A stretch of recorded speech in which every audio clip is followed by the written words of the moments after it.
I think my entire career, especially since I've started getting into my own business and leaving the corporate world, has been built on doing things outside the norm and kind of challenging whatever assumptions were out there. Hey, welcome to another episode of the Small Steps, Big Wins podcast. And my guest today is Patrick Menefee. Patrick left his comfortable W-2 in 2020 to pursue what he thought would be his next calling, only to admit that it was more like a shiny object. He talks about his path in the community that he surrounded himself with and how they eventually got him to where he is today in his coaching business.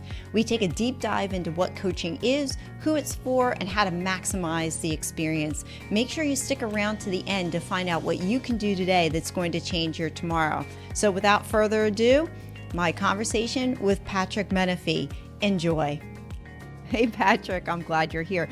Are you ready for us to add some value Absolutely. to someone's life today? Let's do this. I want you to talk about leaving your W-2, and then we're going to go into your coaching business because I'm really excited to learn about that. So why don't Yeah. we start there? So I worked in my W-2. I was in the financial industry. I worked as a consultant for a couple of years after I left the Army. And then I ended up working for one of my clients for a little bit before jumping into real estate full time. And that was kind of the start. I started in corporate America right after the Army when I think I was 29 years old. And I had this right around my 30th birthday. I did a lot of kind of self-reflection and evaluation, trying to figure out where I was going, what I wanted to be doing, all of that kind of stuff. I was single at the time. I just moved to North Carolina. I didn't really know anybody and was getting started in a new career. So it was kind of, everything was wide open at that point. And I'd been successful in the Army, was successful in my corporate career so far, but wanted to do something else. So I dove really, really hard into personal development and I started reading books. The first book that I read was The Slight Edge. A lot of people haven't heard of it. It's kind of like the compound effect. It's very similar principles. So I started getting my habits right and started doing a lot of that stuff. And then ended up, long story short, jumping into real estate the following year. And I initially thought What kind of real my estate? I bought What kind of real a estate? single family with a VA loan and walked away from the closing table with a check, which was cool. My thought at the time was I'm going to live there for a year and then I'm going to move out. I'm going to go use the VA loan again. I'm going to go buy another one. I'll rent out this one. And I was just kind of going to snowball primary residences for 10 years. And then about 3 months Mm. into that, I realized how slow that was and that wasn't going to work. And I wanted to go a lot faster. There was one conversation that I had with someone that was really kind of a meaningless conversation, but it really meant a lot to me and showed that these guys aren't anything special. They took action. They bought properties. Why can't I do the same? So I left Mm. that event and a month later I had 10 units under contract and closed. They were small multifamily. One was a 4 unit, one was a 6 unit. And I closed them within a week of each other in September of that year. That was 2019. All of this, I was still Oh, working wow. in consulting at the time. So I was traveling 4 days a week. I'd fly out Monday morning, fly back Thursday night. And so I was building this either from hotels or on my limited weekend time at home. And so I ramped that up over the course of the next 10 months, really. I picked up 21 doors and then two flips after that. And about 13 months after I bought my first property was when I realized that was when I said goodbye and walked away from the bank that I was working at that time. So Wow, that's an awesome story and such so many doors in such a short amount of time. I mean, that's a story for another podcast. The questions going through my mind are how in heaven's name did you do that fast and scale that up? And I'm sure that's like I said, that's a conversation for another time, but congratulations to yeah, you. That's awesome. That actually allowed you some of the financial freedom to be able to walk yeah, away. and Yes. that's one thing that I think is a one major turning point that I had was when I had these 21 units, but a lot of them I bought with partners. And so I didn't, when I left my Mm. job, I certainly did not have the cash flow to replace my income. I was making a six-figure salary, had a very comfortable job, but and that we can get into this more later too, but my approach was more based on I need to cover my expenses. I don't need to replace my income. If I can cover my expenses, now I am at the base level financially free. You can always add to that. It's almost like it's a seesaw where you're walking along and you're continuing to increase your income. And the tipping point isn't when you get your income to exceed your current income. your tipping point is when you can, A, you can sustain it through some other forms of income. And we'll talk about that later too. But B, it's where also the time required, you can either increase the amount of income that you make in your business by leaving your W-2 and freeing up all that time, or you stick around in the W-2 and now your passive income doesn't really grow as much because you can't dedicate enough time to it. So that scale where it tips over is a really big turning point. Usually we don't think about that. We just think about how do we build enough passive income to get there. Yeah, I agree with you. And a lot of us don't think about that. It's like, oh, we want to leave our W-2, and if I'm making $10,000 a month on my W-2, I've got to replace it with $10,000 a month worth of passive income. And that's not the way the game is played. It's really just making sure your four walls are covered, which you did.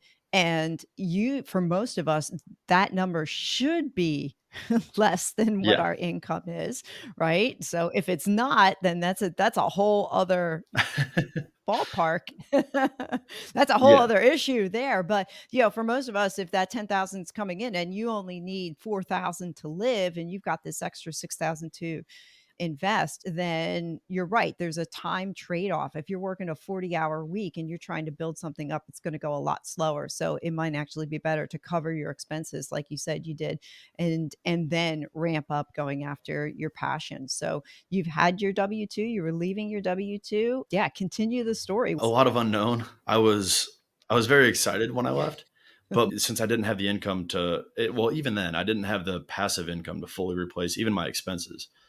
My approach was I would use a combination of a couple $1,000s in cash flow per month, plus I was flipping houses.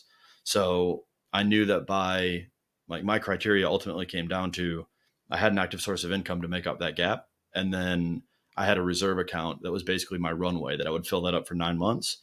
And then every time I did a flip, I would refill that runway some more. And so every flip, I knew that I had a deal that was under contract to sell when I left my job.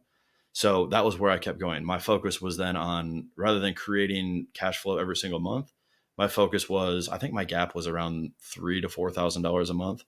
So over the course of 6 months, I need to put, say, $24,000 into this account. So can I generate $24,000 in 6 months?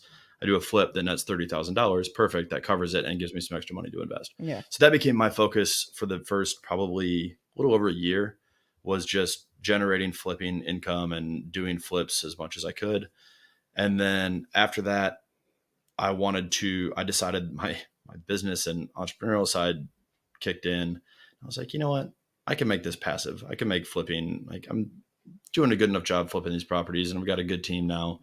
I can turn this into a passive income source. I'll just automate all of it. I'll put people in place. Okay. That wasn't really the best idea in the world, especially because I didn't actually enjoy flipping that much. I liked the results of it and the fruits of it, but The process of flipping can be very challenging because there's a lot of unknowns that go with buying a property and then turning it over to contractors and allowing them to take control of things. And, I'm sure the unknown, the unexpected came in there that made it not as yeah, and fun, there's a time, you know? one was just dealing with problems with contractors, and luckily I eventually worked through that well enough that I had a good team of contractors, but there's plenty of that headache along the way. But then also the other side of it is when my approach was, if I'm going to create this company, I need to own everything from end to end. So I'm going to also focus on the marketing, which means that I need to build out a marketing team. I need to go direct to seller. I need to be sourcing the leads myself, rather than all the other deals that I'd done. I'd pretty much, the majority of them I'd sourced from wholesalers.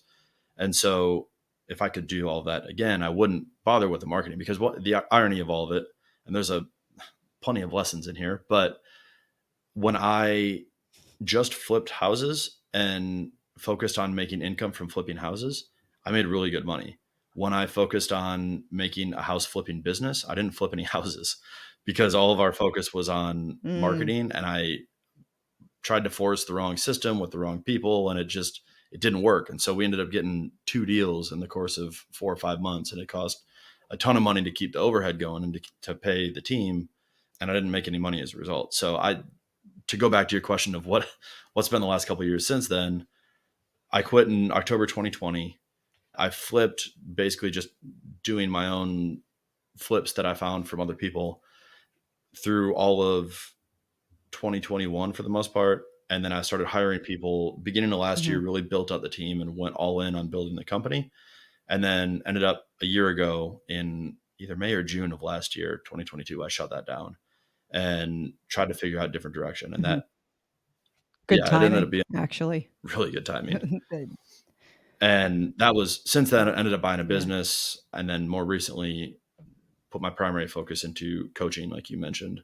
You got lawn care, you got coaching, that's okay. I mean, a lot of entrepreneurs I found have more than one they've got their hand in more than one thing, so it's not Yeah. Well, unusual. so here's one thing that I But found really interesting is last year, if you take a look at the last 12 months, you could, if you didn't know anything else about me, that was a very, you could call it a shiny object period of my life where I was trying mm, different things. But really, and I think when we listen to a lot of people talk right now about shiny object syndrome, like, yeah, there is definitely the idea of chasing the shiniest thing is not good. That'll keep you from getting focused on something. But if you don't have something that you're focused on, there's nothing, in my opinion, there's nothing wrong with experimenting. I knew that flipping wasn't where I wanted to go anymore, but I didn't know where exactly I was going to go next. So I tried different things. I bought an 18 unit apartment last year. So I initially thought, okay, by leaving flipping, the natural process is I'll go into apartments.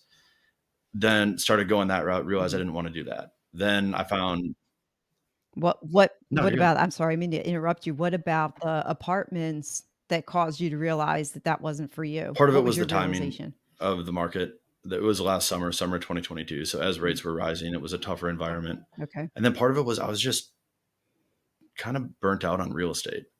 I just didn't really want to do it Okay. anymore. I still had my Mhm. portfolio, which I since then have sold off almost all of it. And Oh, really? Okay. I yeah, was gonna ask you about yeah, that. I'm very big. I very much focus on return on equity a lot, and so I had a lot of equity in these deals. Mhm. The only way that I got the 21 doors in my first 10 or 11 months was because I made my, like, every dollar stretch as far as possible.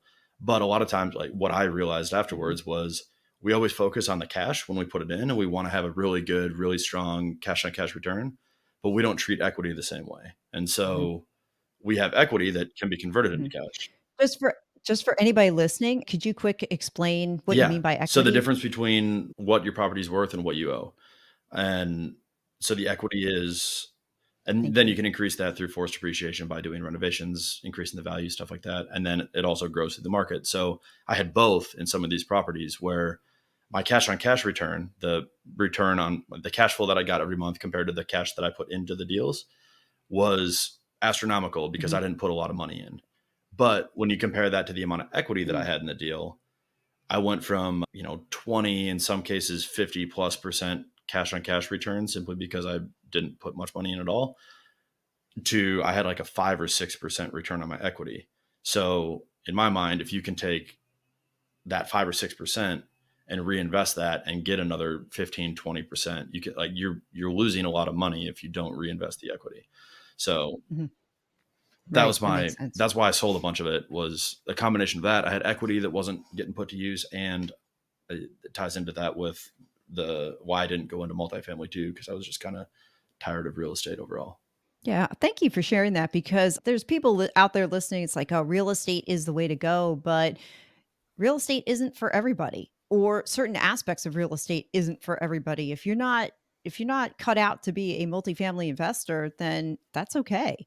So I'm glad you're sharing that story Yeah, because it's okay. You know, you've now realized what you don't want. You took what was those shiny objects, but realized they weren't objects for you. And some people will go after shiny objects and they might thrive in that and glad they went off after it in the first place. So shiny objects, I can see, you know, they say stay away from them, but sometimes if you're not quite sure, that picking up that shiny object might not be a bad thing because there's always lessons in no matter what you do, whether you fail at it or whether you're really good at it, there's always something you can learn from it. So, yeah, absolutely. And if there's not, if you don't have one thing that you actually truly care about doing, there's a lot to be said for picking mhm, something and committing to it. But also, if the thing that you pick and you start to commit to, you realize isn't the right thing, like me with flipping.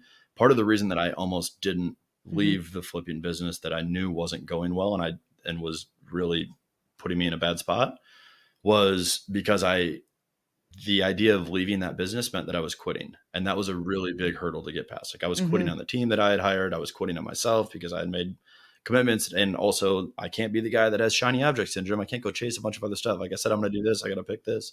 But it Yeah. was the wrong thing to pick. Did you feel like you were a failure Yeah. at that then by walking Yeah. away from the flipping? I What got a was lot of that help from my then? coach, Aaron Velke. That was, and the Emerge community, the Governance Emerge community. That was a huge part of it. Mhm. There was a conference last April 2022 down in Miami. And Mhm. that really shook me loose in a lot of ways. What was one thing that you walked away from that conference with that reshaped your Ooh, mindset? there were so many things. Oh, you can't I was just ready to say, we went to one this past April. Yeah, right, you can't just walk away with one thing when you go to a conference like that, a mastermind conference, when you're around 40 or 50 other entrepreneurs that think like you do, and that you go through 48 hours of constant Yeah. challenge of your way of Yeah, for thinking in sure. a good Yeah, way, and this right? one Yeah. was the one that we went to in Miami last year was a lot. It was different in the fact that it was almost like a group coaching session, very deep group coaching for 4 days, 3.5 days. And it was, I Mm. mean, we went really, really, really deep to the point where there's a bunch of dudes sitting there crying about their past and regrets and about things that they're working through. And I think to to answer your question on the big takeaways, that I can't say one because I had millions of pages worth, but Right, right, three right. big things stuck with me. One was on the first night, I had one of the coaches named Ian.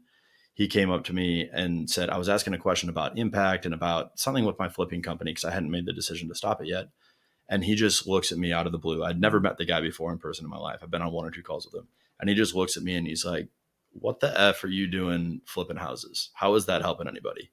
And I was like, nice to meet you. But it got me thinking a lot. But Yeah. damn, Yeah, you're he was right. absolutely right. So I spent a lot of time like that was a kick that like it was the car hitting the train that derailed it. Like that was exactly what I needed as a starting point. And then there was a lot of stuff related to like a lot of things that I'd allowed. Both of my parents have passed away, and there was a lot of things around there that held me back. And something that I don't know how many people ever also deal with this, but I'm sitting in the room with a bunch of people who a lot of people's problems are based around the things that their parents did that were negative. And my Mhm. parents were phenomenal. My problem was that they were gone. And so that is a very different Mm. conversation. And that's like, there's almost that imposter syndrome of like, well, I can't complain about my parents because I had amazing parents and yours messed you up pretty bad. And there was a lot of working through my own kind of guilt and regret and some stuff around there. So that was another big thing that was totally unexpected from the weekend. And then the third thing was the whole focus of the weekend was on future self and bringing the things that you want in the future, bringing them into right now and not having like impact is one thing. Don't wait until you're successful to have the impact that you want to have. How do you start doing that right now? How do you start helping people in your everyday life? And that's part of where Mm. now 9, 12, however many months later, that's where I feel like I have aligned those very well with coaching, which is exciting. But that weekend was enormously transformational to kind of kick me loose and move me down in a different direction. I realized while you were talking, what I appreciate about your conversation is that you have clarity. When I asked you the question, you knew those 3 things and then went through each of them with clarity. How do you I am guessing you bring that into your coaching as well when you coach clients, yes? Mm, Now I'm getting ahead of yeah.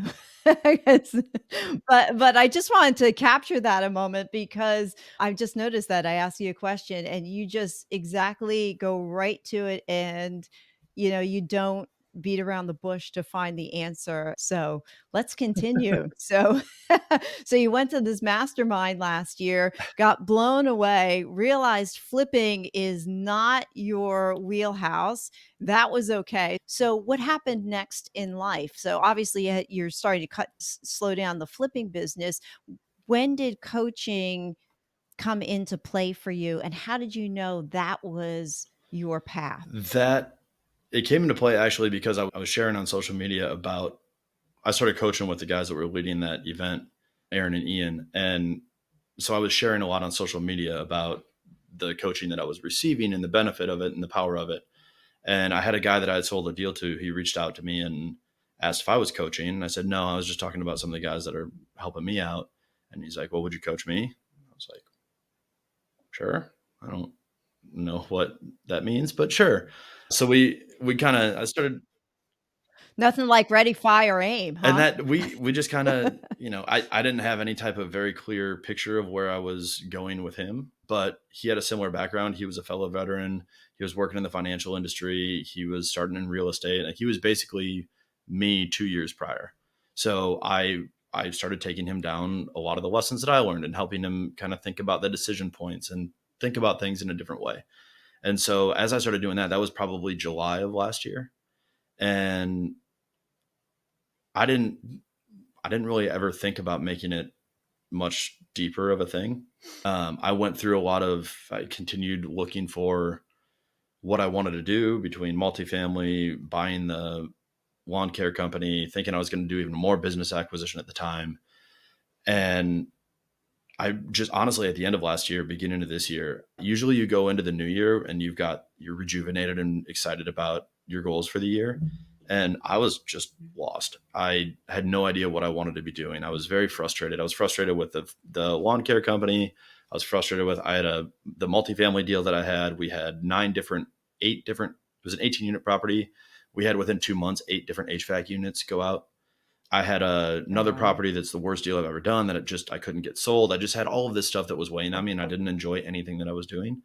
And I was super frustrated. And I had one night that I decided that I'd like to pursue a couple more coaching clients, but I didn't have any thought about making that a full-time thing. And then as I started doing this really deep self-reflection and wondering why the hell I was just not happy with where I was and what I was, I'd been working with my coach through this whole time too. And we had done a ton of work together. And I started realizing the common themes were in everything that I've done ever since college, even. I've coached people, I've mentored people, I've helped. In college, we had a instructor that wasn't very good. And so I basically, as a student from the year prior, took over for him and taught our OTC program. And it was weird. But that was like, I've done that my entire career. And so as I started thinking more about that and realizing that was more of where I belonged and where I was meant to be, realized that I could actually do something more with it and wanted to make that the focus. When that realization came to you, did you feel more like, was there an internal mental shift where you felt more at peace with that decision, or maybe different on the inside versus how you felt when you were pursuing flipping, or when you thought about real estate, or you thought about the lawn care business that you had? I talked to my coach a lot Yeah. about the value of having an impact and about doing something meaningful. And the thing that I struggled with flipping, with apartments, with lawn care, like, they do good for people. They give someone the time, cutting someone's grass means that they have the time to pursue something else that they want to. Like, I can make those connections and see the second and third order effects that are good from cutting someone's grass. But at the end of the day, it's cutting someone's grass. It's a commoditized thing that Johnny down the street can go buy a lawnmower and do what our company does. Coaching, the impact is direct. The transformation is immediate. Not necessarily immediate, but you can see unfolding in front of you as you're having the conversation, the light bulb go off, or you can see changes and you can see different directions. Mhm. And that is, Yeah. it's so much more fulfilling to me than anything else that I've been doing. Yeah, you make an interesting point about coaching, in that when you coach people, you've got that moment, or you can see it in their eyes when they have that aha moment. And as you were explaining that, the same is true for Mhm. teachers as well. So I have a background in teaching, and some of the most satisfying moments that I had when I taught was when I was teaching the lower level students, and I would teach a particular concept. They didn't get it at first, then I would explain it a different way, and then they would have that aha moment. So teaching and coaching, as you talk more about it, I'm starting to see the parallelism between the two professions, on how both of them are designed to help people. Both of them have direct impact Yeah, as well. absolutely. So I appreciate you sharing that. So, talk a little bit about why someone would want to pursue coaching, and then if you want to talk about what you do in particular as a coach. Yeah, I think there's two different ways that people are looking for something. And my experience is very different, I feel like, in relation to my current coach, because that weekend we went really deep. I didn't know him going into the weekend, and we went really deep. And so from day one, I wanted that from him. I wanted to continue pursuing purpose and pursuing intentionality and pursuing really deep topics to make myself better. That doesn't happen with everybody because most people that need that type of help don't know that that's what they need, or if they, that's not what they want to talk about. So there's also a technical side that kind of helps build trust as well, but is kind of the immediate thing to start working on. So that's where I work with people right now, is people that want to do basically in some way, shape, or form what I've done, want to leave their job, want to create the opportunity to leave their job. They don't necessarily have to, but they want to create some type of freedom and flexibility, and then help them figure out why. Because I think a lot of times what I found, even just with the clients that I've had, is we've got this picture of what we think we're supposed to do and what we think the right thing is. And in a lot of cases, like you said before, like real estate isn't for everybody. A lot of times people just think because Brandon Turner does really well in real estate and is very well known, that I've got to do real estate. And then everybody says there's no bad time to be in the market. Yeah. Like, yes, there is. If you have a short-term time horizon, there's absolutely a bad time to be in the market. So what I like to work with people is, let's find out what your goals are. Also, I'm going to challenge you on understanding if your goals are, like, why your goals are your goals, because a lot of times they're goals simply because we're running away from something, and that's something that sounds cool, or that's something that we heard someone else did, but I actually don't know what that entails and I don't want anything to do with that, as opposed to I'm pursuing this Mm-hmm. because it is what I want to pursue and here's the reasons why. And like, I had a coaching client that from the very start, he didn't like his job. So he wanted anything that would help him leave his job. So he was looking at buying and building a franchise from the ground up that was going to take over a year to generate revenue. And he was going to buy himself a job that he doing things that he didn't like doing at his current job. But because it was a path away from where he was and what he didn't like, it sounded good at first. And then after working through some of that stuff, realized that it didn't align with anything that he wanted. But a lot of times people don't ask the deeper question and understand, why am I pursuing the thing that I'm pursuing? Because we just see that immediate target. Yeah, so it sounds like part of what you do in your coaching is that you ask a person targeted questions and then be that objective voice that sometimes we can't hear in our heads, right? Because if we're left to ourselves and we let our mind just jabber, sometimes you can't tell if it's an objective comment or not. Yeah. So through coaching, you be that sounding board of reason in their life to help them see that if the path they're going on is the right one, or to help them realize, hey, wait a minute, it sounded like it made sense in your brain, but let me give you another perspective on that, that maybe that's not Yeah, what you really absolutely. want to And, do. and you can, I mean, and this kind of goes back to when you said that I had a lot of clarity on answering your question about the event last year. I think part of it is like, it's hearing the things that aren't actually being said, or hearing a question and Mm. saying, well, I'm going to adjust that question a little bit. And is that the right question? Because a lot of times, if no one's asking you these questions about why, you're kind of, especially a lot of people that are working a corporate job, they're not surrounded by people like we are in the Emerge community. You don't have a mastermind of people. You've got people that are not intentionally trying to pull you down, but you've got people that they don't know anything outside of what they're doing. And so when you share that you're trying to create a business and you're trying to leave your job, and they look at you and they're like, you make $150,000 a year. Why do you want to leave this? You're on a trajectory to be a really good, I don't know, whatever's really good in the corporate world. Like, that's the trajectory you're on. Why would you ever want to leave that? And so they challenge it, and they don't have anyone on the flip side saying like, no, this is absolutely where you need to go, or you're absolutely going in the right direction. However, let's Mhm. just figure out how you can make sure that you're pursuing the right thing and not just running away from where you're going. And that power to evaluate and be able to dig deeper, and because it takes both sides of it. It takes someone to ask the question, and also it takes the person to be able to introspectively take the questions that I and other coaches ask and say, oh yeah, I this makes me uncomfortable, but I'm actually going the wrong direction. Like you said, to your point, when you're in the corporate world or wherever you're at, it's a closed community. Everybody's just thinking the same way. And when you get into a mastermind group, whether it's the Merge community, which is part of Abundance, or whether you get into some other mastermind group, there are these people out there that think differently, that don't think like the mainstream. Sometimes you hear them called the one percenters, what's driving them on the inside. And I can probably say with confidence that the Emerge community has helped shape you, who you are, where you're going, gave you that clarity along with your coaching and allow you to do what you're doing today, which is what you For love. sure. Yeah. I So, mean, I definitely wouldn't be where I am at this moment without that community.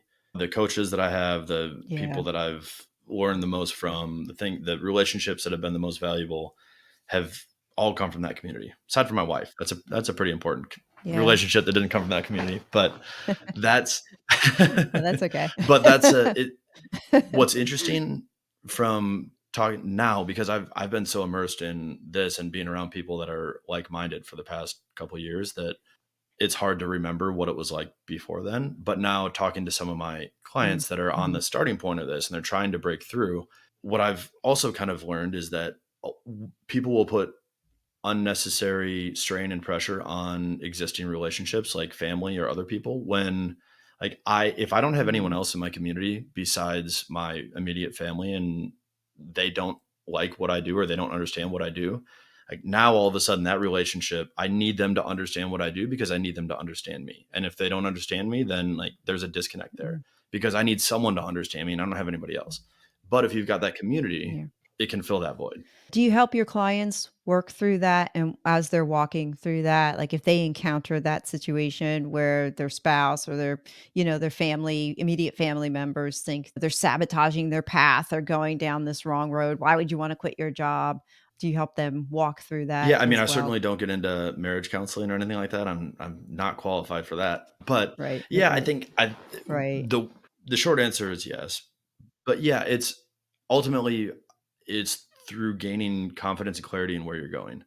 And so that creates the attitude. And that's why I think that that last point that I was making about having the community, like if I know that I can go to my pod that we have in the GoBundance community, that core group of people, if I can go to those guys and I can share Mhm, with them and I know that they're going to support me and challenge me, but I know if I have some crazy wazoo idea, that's where I can go, then I don't need to put that on someone else that's always going to react negatively to it. So now I don't need to yeah, worry as much about the strain on that relationship. I can accept that they don't necessarily understand, and I scratch that itch elsewhere.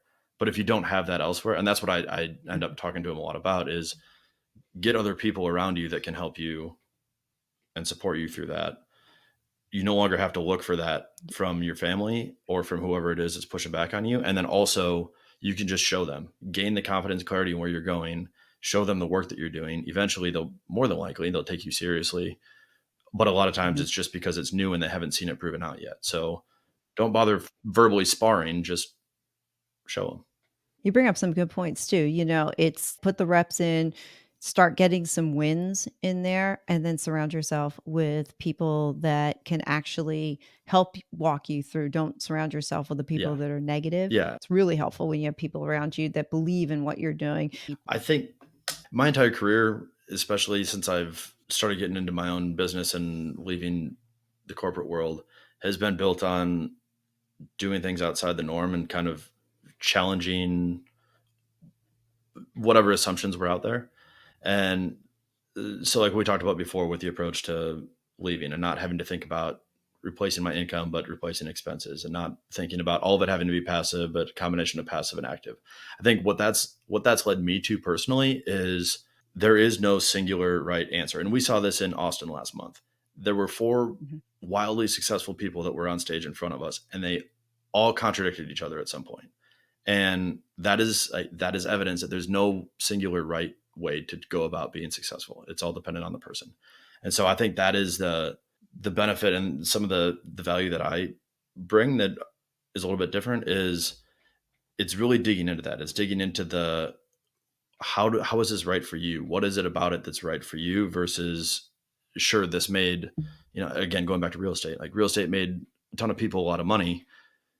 Does that mean it's the right thing for you? Or are you pursuing something just for the sake of pursuing what's already out there and you don't know any better? Same thing with, business acquisition is really popular right now too. And I did it. I Mhm. understand it's also not the right answer for everyone. And so digging in and helping create that clarity that you brought up before and ask the questions and hear the connecting answers that they don't hear and they don't see. I think that's a part that I've always gotten feedback on that adds a ton of value to people. You have a lot of life experiences behind you with a lot of, you know, I hate to say A lot of mistakes, but a mistakes. lot of experience behind you, but a lot of mistakes too. Yeah. But you know what? You can help somebody else fast track too through the mistakes. I mean, isn't that really at the end of the day, that's how we all bring value to one another is just, looking at somebody and say, hey, I see the path you're going down.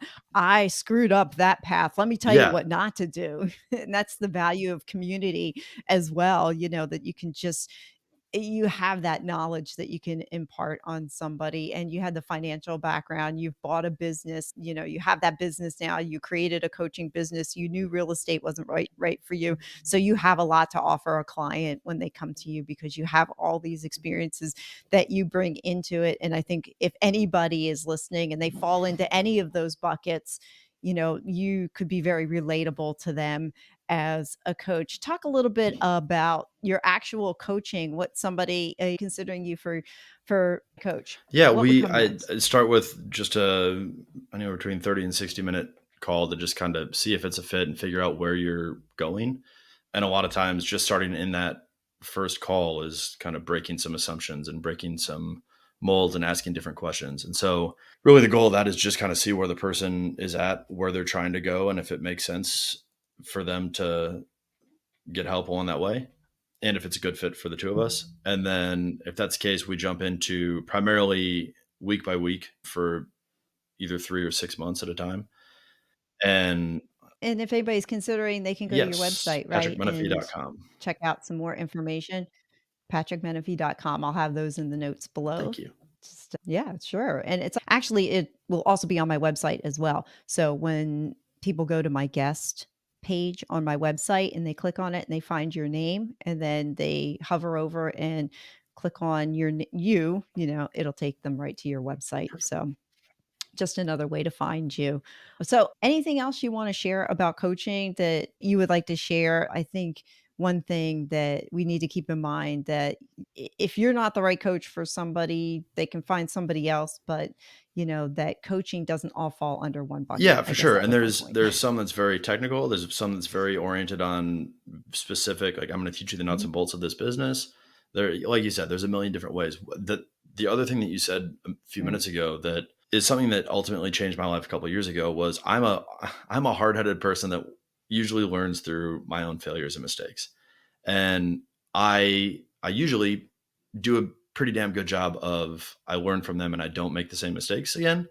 But that is a really, really, really slow and also really painful way to grow. And if you have to make Mm. every mistake before you learn and you change and you adjust, that's a really long path. And that's fine. If that's a route that someone wants to go, that is perfectly fine.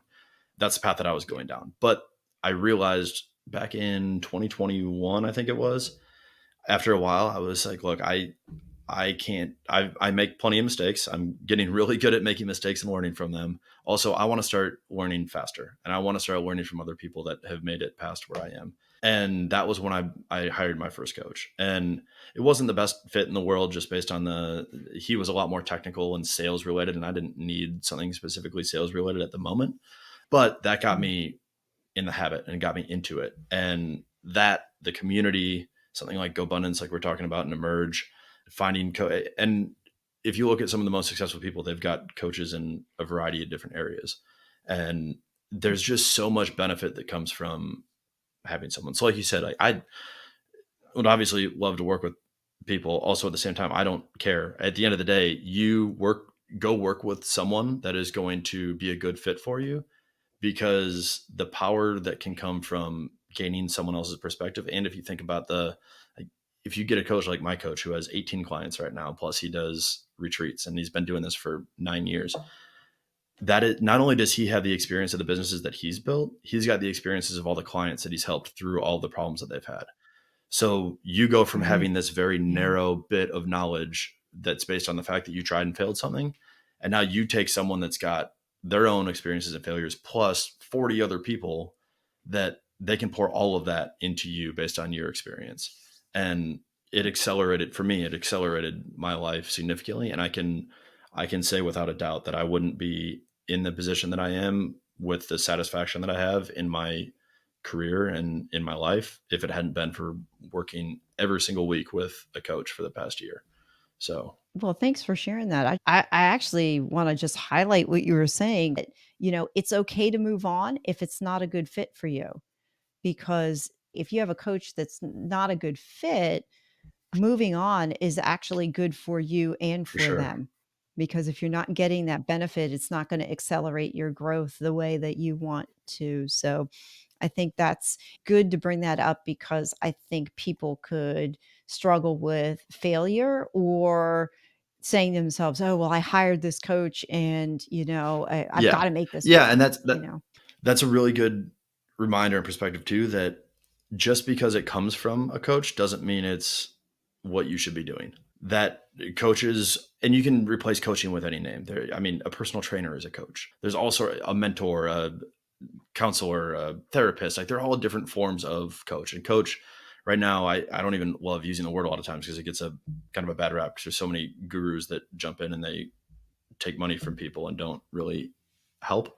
But that it's just something to be aware of, is there's this bias and this tendency towards, I am paying this person, and as a result, that means that they, and also in a lot of ways, they usually give some pretty good insight and good feedback. So as a result, I need to implement everything that they say.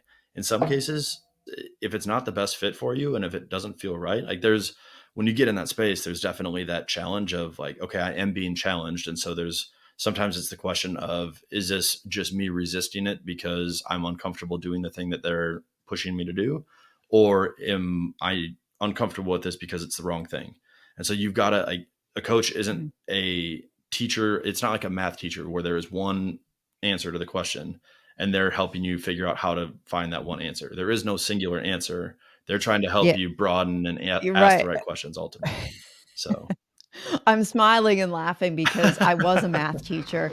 And yes, you can have, you can take a problem and come to one singular answer. But what I have learned over the years is that there is more for than one sure. way to get to the correct answer. And how I teach it the first way, it's not always the right way for that particular person to learn. But really, what you're really saying is that at the end of the day, your function, your purpose is to help somebody see the challenges in front of them, help them to work through them. But really, ultimately, it's the client's decision. They have to use their own discernment, they have to use what feels right for them in order to move forward and come to a decision. So it's a very subtle delineation there, but I think it's one worth noting that the purpose of coaching isn't to go to someone to have them make decisions for you if you are indecisive. The purpose of coaching is to, you want to fill in the blank? The, Is to there's, help somebody come to their own conclusion, even if it's what you're suggesting they should yeah, do, right? So you can suggest them to do something, but ultimately either they're going to take your suggestion or they're yeah, not. So absolutely. it And yeah. it's asking, ultimately it's helping. In a lot of cases, you're holding up a mirror for someone and you're saying like, okay, you keep talking about how you want to create X, Y, and Z for yourself. Also, every time we come on into a conversation, you've got a new shiny object that you're pursuing. Which one is right? This is what you're saying. This is what you're doing. This is what you've said in 17 different ways over the past 2 months. You probably don't Mhm. catch yourself saying that, but I do. And my coach, I can't count how many times my coach has done that for me. Aaron's like, that's exactly, like, in different language, that's exactly what you said 3 months ago, and you haven't moved from there. I was like, oh shit, you're right. Thank you. Mm. But that's like, it's someone, and he's used that example with me a million times. Like, you're holding up a mirror, and sometimes you need someone to hold up the mirror to see what you're doing, and then help you make the right decision for yourself. Yeah, and sometimes you need somebody to hold your hand with you as you walk Yeah, across the rickety and bridge to sometimes the you other need someone to side. beat you over the head So too. there's multiple facets. Yeah, right. Yeah, yeah. It's coaching Yeah. all together, Hold my hand, show me a mirror, and then whack me with the 2 by 4 when I need it. Yep. It's a Yep. beautiful thing. As we're getting ready to wind down here, is there anything else that you wanted to talk about that I didn't either ask or we have an opportunity to? There's, I mean, I could talk about a million different things. That's a good coach, by the way. there's there's one thing that I'll add, and this kind of goes back to more of the leaving your W-2 and financial freedom type conversation and ties into real estate. But when you think about why, I think heavily about why you're doing what you're doing. But part of what I realized for me was that I was pursuing wealth as opposed to pursuing what I needed to pursue at the time, which was income. Like I didn't have the consistent monthly income. So having a bunch of wealth didn't do any good. And so a lot of times we get into real estate and we get into these and we're excited to hold up our one sheet or our balance sheet and say like, look at my net worth, look how much it's grown over the past couple of years. But you can't pay your bills with that. You got to pay your bills with income that's coming in or with cash of some sort. So I spent a lot of time building up my real estate portfolio and cycling equity like we talked about to maximize my return. And at the end of the day, by doing all of that, I've never had consistent cash flow. And now I'm taking a pause and I'm adjusting and I'm understanding that my net worth is going to in some cases take a hit and in some cases slow down over the next little bit of time. Like my focus is instead on building up income, both passive and active income, and understanding what phase you're in, because in some cases you're in a phase of just building capital. Whatever phase you're in, they all end up building wealth in some way, shape, or form. But usually we just focus on, I'm going to hold on to this asset for a long time because that's a smart long-term thing to do. And you got to know what your targets are in the near term, kind of like we talked about before. Like if you have a shorter term time horizon or if you have limited capital, like, yeah, there is absolutely a right or wrong time to be in the market. So you got to understand what your goal, and that ties into everything that we've talked about, but you've got to understand what your goals are and your reasons for doing what you're doing in order to make the best decision in that space too. Yeah, they're all really good points because as it goes back to what we were talking about, real estate isn't for everybody. Owning a business isn't for everybody. And part of coaching helps people figure out where where their trajectory should be. So, and you make some really good points about especially about the income side too. And to ask that deep question, why? What's one book you'd Oh, recommend? there's so many that I've read recently that have been really good. Oh, sorry, No, bad no, I love it. question. One of my one of my favorites is, well, we've talked about GoBundance a lot, so I've got to say Tribe of Millionaires. Tribe of Millionaires is an excellent book as far Right. as community Oh, and the importance of accountability and all that kind of stuff. That's one. The book that I mentioned at the beginning, The Slight Edge, you can also read Darren Hardy's Compound Effect, either one. But that idea of consistent habits and basically the premise, the little things that you do on, like, the difference between success and failure isn't one major event, it's the little habits. And that was a game-changing book for me. So those are phenomenal. And then recently one that kind of hit me out of nowhere was, it's got a weird name, The Eagle That Drank Hummingbird Nectar. I think that's what it is. But it's kind of a parable, kind of like Tribe of Millionaires and kind of like The Richest Man in Babylon, but it tells a story that really, really hones in on identity and understanding who you are. So really good book. okay. I'll put all those on my website. I always have a hard time when someone says a book because I'm reading like 4 at a time usually. Yeah, that's true. Yeah, that's true. Maybe I have to narrow the question down to like, what's your favorite, I don't know, identity shaping book or, what's your favorite Yeah, growth book or, what's your favorite, leisure reading book? I don't it's a know. lot of options. I have to refine that question. Yeah, there are. Yeah, there are some. Although I have to say, some guests come on and they're like, "Bam, that book that changed my life." A lot of them, it's the Okay. Kiyosaki book, Okay. Rich Dad Poor Dad. Yeah, that makes Quite a sense. few, quite a few. They're like, "Yep, I read that book, changed my life." So, as we come even closer to a close, from your story, what's something that anyone could do today that would help them change their tomorrow? What advice do you want to leave us with? I mean, it feels kind of cheap to go back to something that we talked about a bunch, but community. It's absolutely getting around people that are going to help you, challenge you, support you, ask questions, get around other people that are doing similar things to what you're doing. And don't be afraid to be in that room because there's a lot of people, everyone that you look at that is successful, they've got something that they're struggling with. They're no better of a person than you, and you deserve to be in the room with them. So surround yourself with people that are doing something that you want to be doing. Surround yourself with people that have already done what you're doing, and it makes an enormous difference. I agree 100%. Joining Emerge changed my life back in October, and I'm so grateful and I don't regret it one bit. And I Yeah. know you feel the same way from your story as well. Patrick, thank you so much for your time. I I am 100% convinced that our conversation today added value to whoever was listening. If people want to reach out to you, what are some ways Yeah, the you'd two like them best to reach ways out to you? are my website. We mentioned it before, patrickmenifee.com, and then Instagram, the Patrick Menifee. Also, if you know who has just normal Patrick Menifee, I want it, but the Patrick Menifee on Instagram. Perfect. All right. Well, thank you Yeah, thank again you, for your Sue. time. I really appreciate Yeah, it was a you. lot of fun. So Thank you very much. I want to thank you for listening to my podcast. I value your time with me because I realize you could be listening to someone else right now.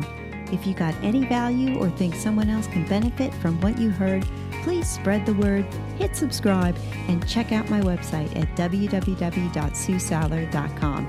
Remember, life doesn't get better by chance, it gets better by choice. Take small steps and make today awesome, friends. Have a great day and God bless.